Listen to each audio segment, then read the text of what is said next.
Olá, a TV Leges desta semana destaca as discussões sobre a regulamentação da Emenda 29, reuniões sobre planos de carreira dos servidores da Câmara, seminário internacional promovido pelo TCU, canal de interatividade do Senado e muito mais. Plano de carreira. Mesa diretora da Câmara apresenta projeto de lei para corrigir distorções salariais. Ficha limpa. Representantes das entidades de classe se reúnem com ministros da Casa Civil e da CGU em defesa da Lei de Iniciativa Popular. Saúde. Votação da regulamentação da Emenda 29, que dispõe mais recursos para a saúde pública, deve acontecer ainda este mês. TCU promove seminário internacional sobre o desenvolvimento de infraestrutura no pós-crise, o papel das entidades fiscalizadoras superiores. Alô Senado, o canal de relacionamento entre o Senado e a sociedade. E mais, o vasto currículo literário de um servidor aposentado da Câmara dos Deputados.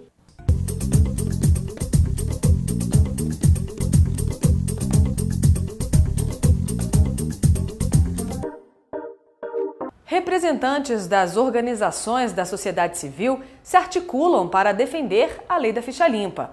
Esta semana, eles se reuniram com o ministro da Secretaria-Geral da Presidência da República e com o ministro da Controladoria-Geral da União. No encontro, foi entregue uma placa que representa mais de 150 mil assinaturas de internautas defensores da lei da ficha limpa. Durante reunião no Palácio do Planalto nesta quarta-feira, o ministro-chefe da Secretaria-Geral da Presidência da República, Gilberto Carvalho, recebeu representantes da ONG internacional voltada para a política, AVAAS, do Movimento de Combate à Corrupção Eleitoral, MCCE, do Sindileges, do Instituto de Fiscalização e Controle, IFC, da Comissão Brasileira Justiça e Paz e o deputado federal Paulo Pimenta. Eles entregaram uma placa ao ministro que representa mais de 150 mil assinaturas coletadas em uma semana de internautas defensores da lei da ficha limpa. A intenção é de que essa placa chegue até as mãos da presidente Dilma Rousseff. O ministro elogiou a iniciativa. Toda vez que nós temos respaldo da sociedade para fazer essa cruzada, para fazer essa luta em favor da ética, em favor do combate à corrupção, isso nos reforça, isso nos dá moral, nos dá energia para a gente seguir nesse princípio. Como disse a presidenta Dilma, a questão fundamental para nós é um projeto político de mudar o país, de acabar com a pior das tragédias éticas, que é a miséria, das piores ofensas ao ser humano, que é a exclusão. Agora, esse é o nosso objetivo. Agora, o nosso método tem que ser um método pautado pela conduta ética. O encontro deixou os representantes de classe esperançosos. Além de buscar preservar a lei de iniciativa popular, outra preocupação dessas organizações da sociedade civil é com a indicação do novo ministro, que irá ocupar a vaga no Supremo Tribunal Federal, no lugar da ministra Ellen Grace, que se aposentou. A nossa expectativa é que seja alguém que tenha sensibilidade, que tenha saber jurídico, que tenha condições de interpretar, à luz da Constituição, que o Ficha Limpa dialogou com o sentimento mais profundo da sociedade brasileira, que é uma política que seja uma política a serviço do bem comum e que valorize pessoas que estão na política não para enriquecimento próprio, mas para o crescimento e valorização das instituições e do povo brasileiro. Para a gente do Sindileges que tem essa missão, né, de legislar e de fazer o controle externo, isso é fundamental, porque essa seleção dos candidatos que vem para o legislativo, seja para o poder executivo, é fundamental. Nós estamos vivendo um momento muito interessante do país, né? Recentemente nós tivemos manifestações enormes no que diz respeito à questão da corrupção. A própria aprovação da lei da ficha limpa foi um marco no que diz respeito à mobilização social. Então isso tudo, sem dúvida nenhuma, tem uma ressonância muito grande entre os agentes políticos do Estado brasileiro. Isso significa, inclusive, que a sociedade está mobilizada, a sociedade ainda está na esperança, na expectativa de que a lei do ficha limpa seja mantida. E isso é o que nós queremos, creio que a própria presidência da República queira também. Em seguida, o grupo seguiu até a Controladoria-Geral da União, onde também entregou a mesma placa com 150 mil assinaturas a favor da ficha limpa para o ministro-chefe Jorge Hage. Ele também destacou o quanto é importante a participação da sociedade no debate político. Eu me congratulo com vocês pela iniciativa. Acho uma iniciativa da maior oportunidade e validade e significado para o movimento de cada vez mais nós assegurarmos integridade na vida pública brasileira. Uma das formas do cidadão interagir com a Câmara dos Deputados é por meio da internet. Em muitas situações, a Agência Câmara disponibiliza um bate-papo virtual entre parlamentares para discutir uma pauta de interesse comum. Esta semana foi aberta uma discussão online sobre a Emenda Constitucional 29. A regulamentação da Emenda Constitucional número 29, que estipula percentuais mínimos para aplicação de recursos na saúde pela União, estados e municípios, foi tema de um bate-papo virtual, organizado pela Agência Câmara na última terça-feira. Quem respondeu aos internautas foi o deputado Darcísio Peronde, que é presidente da Frente Parlamentar da Saúde. Durante o debate virtual, Peronde defendeu a mobilização da sociedade, inclusive por meio de redes sociais, para que haja maiores investimentos na saúde. Nós temos que aprender cada vez mais a usar essa ferramenta fantástica das redes sociais, envolve internet, chat, etc. Cada vez mais.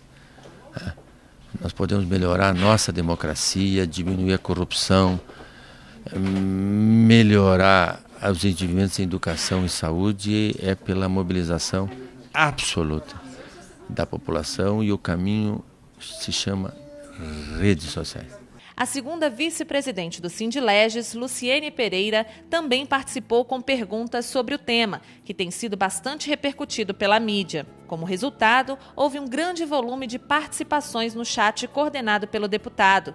Para Simone Ravazoli, da Agência Câmara, a discussão de proposições em tramitação na Casa, por meio de chats, garantem a aproximação entre o cidadão e o parlamento. Os internautas trazem sugestões que são incorporadas a esses relatórios. Então, efetivamente, é a sociedade participando da atividade legislativa. Pois é, a Emenda 29 está na pauta do parlamento e da sociedade. Essa emenda completou 11 anos de vigência e é de suma importância. Por quê? Porque investe percentuais mínimos do orçamento da União, dos estados e dos municípios na área da saúde. Mas até hoje o Congresso Nacional não concluiu a sua regulamentação. De acordo com o presidente da Câmara, o deputado Marco Maia, a votação vai acontecer até o fim deste mês. De acordo com a previsão da presidência da Câmara dos Deputados, a regulamentação da Emenda Constitucional 29 deve ser concluída pelo plenário da Casa no dia 28 de setembro. A matéria, na forma do projeto de lei complementar 306, da relatoria do deputado Pepe Vargas, já foi aprovada em 2008. Agora, resta apenas a votação de um destaque apresentado pelos democratas que prevê a retirada da contribuição social da saúde, a CSS, que tem um sistema de cobrança semelhante à extinta CPMF. Quando nós discutimos lá em 2008 esse projeto de lei, nós estávamos num cenário em que, de um lado, nós tínhamos a Comissão Especial da Reforma Tributária em funcionamento. Era o projeto de emenda, a proposta de emenda constitucional 233, eu fazia parte, inclusive, dessa comissão especial, que, de certa forma, desoneraria o setor produtivo nacional, reduzindo a carga tributária em alguns aspectos, simplificando o sistema. Então, nós teríamos uma redução de carga tributária para o setor produtivo, para o setor empresarial, digamos assim. Consequentemente, tu ter uma contribuição social para a saúde, que incidisse sobre movimentações financeiras, era defensável. Além de padronizar o conceito de ações e serviços públicos de saúde e garantir a aplicação de recursos mínimos nessa área, a nova lei complementar definirá normas nacionais de fiscalização, avaliação, transparência e controle social dos orçamentos destinados à saúde pela União, estados e municípios. Nós continuamos gastando 1,7% do PIB. E outras áreas, a educação, a assistência social, a Previdência cresceu substancialmente sua despesa em relação ao PIB. Então, e também nós esquecemos um item, nós não definimos com clareza o que eram ações e serviços de saúde e também definir com clareza, dar mais força aos órgãos de controle. Hoje nós temos o DENASUS, sucateado, os estados não fazem concurso para auditores, para controladores, a União não faz concurso para auditores. Então, com isso, não se implanta contrato de gestão, trabalho de meta, meritocracia. Então, isso não aconteceu nesses 10 anos da emenda 29. Por isso que precisa a regulamentação. Entidades representativas, como o Sindileges, defendem a regulamentação da emenda 29 como imprescindível para a atuação do TCU e do Congresso Nacional, que fiscalizam os recursos da União na área de saúde. A segunda vice-presidente, Luciene Pereira, colaborou com o relator da matéria na formulação da proposta em votação. Mas é importante destacar que também há restrições quanto à matéria.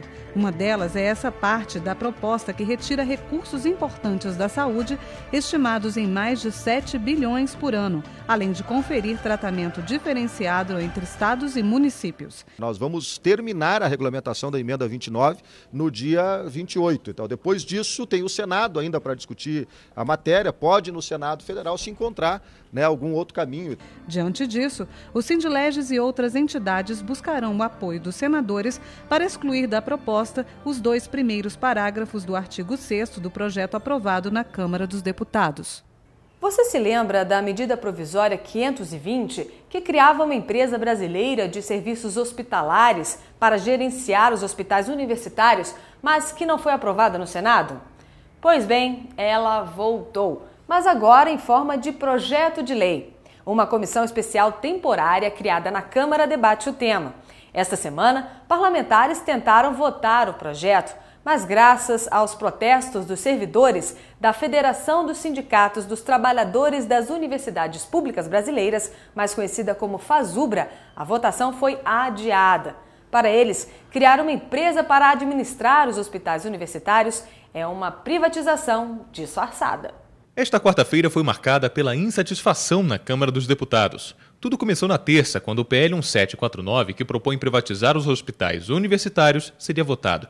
O projeto de lei 1749 foi uma resposta rápida do Executivo, já que a MP 520 foi barrada no Senado Federal. Foi criada uma comissão especial para tratar apenas deste assunto aqui na Câmara dos Deputados, mas acho que não esperaram tanta repercussão. Cerca de 700 sindicalistas de universidades de todo o Brasil estiveram aqui presentes e prometem permanecer em Brasília para a votação, que acabou ficando para o dia seguinte. Mais um adiamento aconteceu. Com isso, os ânimos acabaram se exaltando. Policiais legislativos tiveram que atuar para que não acontecessem maiores problemas. A diretora da Federação dos Sindicatos dos Trabalhadores das Universidades Públicas Brasileiras quer a reprovação do projeto de lei. É privatização dos hospitais públicos, que é um hospital que, além de dar atendimento ao povo que precisa, ele também dá formação para os médicos que vai atender essa população.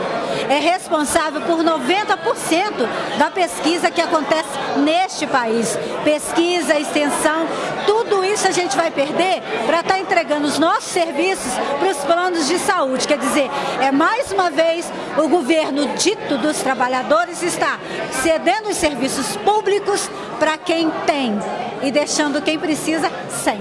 Para o deputado Ivan Valente, a pressão da população está fazendo a diferença. A manifestação dos trabalhadores das universidades federais que estão em greve há mais de 100 dias por melhorias do seu salário, das suas condições de trabalho, também estavam aqui no Congresso para reivindicar isso, contra a criação dessa empresa pública de hospitais universitários. E essa pressão popular conseguiu impedir a votação. Isso mostra que com uma maior mobilização popular, entende, você pode ter um aperfeiçoamento do projeto e você pode ter uma negação do projeto aqui. Então, por isso que é importante ter público e ter povo dentro do Congresso Nacional, que é o que tem permitido que políticas econômicas, políticas educacionais, políticas de saúde, que não são de interesse público, acabem vingando porque os lobbies privados se mobilizam. E a população, às vezes, não se mobiliza. Então, hoje, com a mobilização deles, foi impedida essa votação e, logicamente, vai gerar uma reflexão maior sobre o tema. Ainda bem que os policiais legislativos contiveram a confusão. Bom, agora nós vamos falar sobre plano de carreira. Atendendo a uma solicitação do Sindileges, a Diretoria-Geral da Câmara se reuniu com representantes da categoria para apresentar projeto de lei que deverá corrigir as distorções salariais dos servidores da Casa. Na última semana, os servidores da Câmara receberam uma excelente notícia. O projeto de lei para corrigir as distorções do plano de carreira da categoria foi apresentado pela mesa diretora. Após várias reuniões com integrantes da Câmara, o diretor-geral da Casa, Rogério Ventura, atendeu à solicitação do presidente do Sindileges, Nilton Paixão, e recebeu representantes de diversas entidades de classe para fazer a apresentação da proposta e esclarecer as dúvidas iniciais. Essa fase que hoje iniciamos aqui com a apresentação, um detalhamento da proposta a servidores de liderança, de membros da mesa, do Sindileges, das associações, também diretores da casa, porque o que se pretende agora é um debate sobre a proposta apresentada. A proposta não é perfeita, ela está aí, é um projeto, então cabe agora as discussões, os aperfeiçoamentos, as ideias de melhorias. É lógico que devemos fazer essa discussão de forma razoável, equilibrada, considerando as limitações orçamentárias, considerando a carreira da Câmara com todos os seus níveis, em todos os seus cargos, uma discussão democrática, mais equilibrada, responsável. Esse é o intuito da direção-geral ao promover essas reuniões, que quero crer são apenas o início do debate nessa fase interna, para depois, então, levarmos a proposta da administração, vamos dizer assim, acabada, para a discussão em plenário. Nilton Paixão fez questão de qualificar a iniciativa da administração, mas ressaltou que o texto será ainda discutido pelos servidores para que sejam defendidos os interesses da categoria e, ao fim do processo, um formato ideal seja alcançado. Tramita na Casa, sim, o projeto de lei 2167 de 2011, que promove uma reestruturação da carreira para corrigir distorções. Efetivamente, nós agradecemos à mesa diretora da Casa pela iniciativa, mas a partir de agora que nos foi apresentada o conteúdo ou os conteúdos desta proposição legislativa, nós faremos um amplo debate com nossa categoria e certamente apresentaremos outras sugestões de aperfeiçoamento para que nossa carreira atenda ao Poder Legislativo, especialmente à Câmara dos Deputados, dotando a Casa do Povo Brasileiro de eficácia, de eficiência e de transparência. Vamos discutir a proposta de plano de carreira com todos os servidores da Câmara, com cada um dos servidores da Câmara, e apresentaremos a nossa proposta à mesa diretora.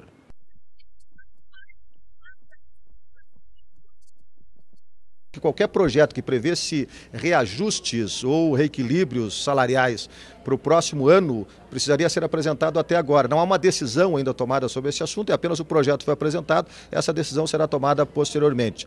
De qualquer forma, nós temos, vocês mesmos já divulgaram durante o final de semana, nós temos um desequilíbrio entre os salários que são praticados na Câmara, não os salários das pessoas mais antigas, mas dos novos servidores que entram na Câmara em relação a outros órgãos da República, o que acaba impedindo que hajam contratações por parte do Legislativo. Agora mesmo nós tentamos contratar um número X para repor aposentadorias e não conseguimos, porque o salário da Câmara não está compatível com o mercado de Brasília. Então nós estamos discutindo isso, é uma análise que nós estamos fazendo, vamos tomar essa decisão no futuro. Esta semana, o Tribunal de Contas da União realizou um seminário internacional para discutir os principais desafios relacionados ao investimento em infraestrutura. O evento contou com a participação de representantes de entidades fiscalizadoras superiores de 30 países. Promovido pelo Tribunal de Contas da União, o Seminário Internacional sobre Desenvolvimento de Infraestrutura no Pós-Crise, o papel das entidades fiscalizadoras superiores, possibilitou a troca de informações entre representantes de 30 países. Entre eles, Reino Unido, Holanda, Alemanha, Rússia, Portugal, Polônia, Japão, Índia e Estados Unidos. Foram 2 dias de evento.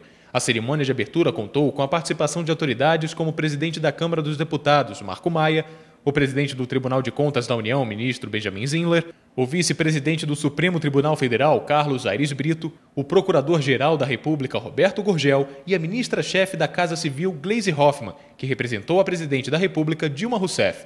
Aqui no Brasil, o TCU é a entidade de fiscalização superior que representa o país internacionalmente quando o assunto é auditoria governamental. O coordenador do evento, o ministro José Múcio, comentou sobre o papel das entidades de fiscalização superior. Eu acho que o Brasil mostra que, com humildade, vamos dizer assim, que tem consciência do trabalho que tem feito pelo país, nós temos evoluído, nós temos enfrentado crises. Nós, no passado, éramos só um país de gente alegre, de carnaval, de futebol. Hoje nós enfrentamos as crises econômicas com competência, com um jeito próprio de ser, porque este é um continente absolutamente múltiplo em suas vocações e realidades. Para fiscalizar as agências reguladoras, o TCU conta com 2 secretarias técnicas que controlam as concessões de rodovias, portos, aeroportos, energia elétrica, petróleo, telefonia fixa e móvel, correios, transporte de passageiros, TV por assinatura, banda larga, entre outros serviços públicos. A iniciativa do TCU em promover um seminário internacional sobre regulação ocorre justamente no momento em que se busca uma solução para o impasse em torno do fim do período de concessão de companhias estatais que atuam no setor elétrico. O tema, embora bastante complexo, afeta diretamente o bolso do consumidor, pois interfere no valor final da conta de energia elétrica. Veja a seguir a importância do berçário no TCU, o canal de relacionamento do Senado com a sociedade, e a recepção dos novos servidores na Câmara dos Deputados. Até já!